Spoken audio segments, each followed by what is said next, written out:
பட்ட மரத்தை தட்டினால் படைகள் வரும். அது என்ன?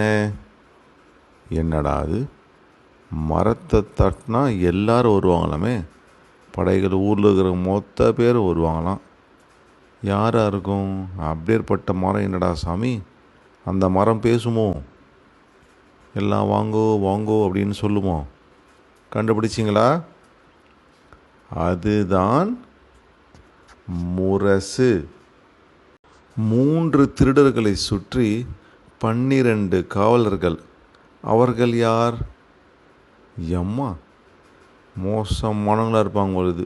3 பேருக்கு 12 பேர் காவல் காக்கிறாங்க. அப்படியேற்பட்ட பயங்கரமானவங்க யார்? அந்த காவலர்கள் யார்? ரெண்டுமே நீங்கள் கண்டுபிடிச்சாதான் இதுக்கு உண்டான விடை தெரியும் உங்களுக்கு. கண்டுபிடிச்சிங்களா? நம்ம கைகளிலே இருக்கும். இதுதான் ஒரு குறிப்பு. அதே தான், கடிகாரம் முட்கள்.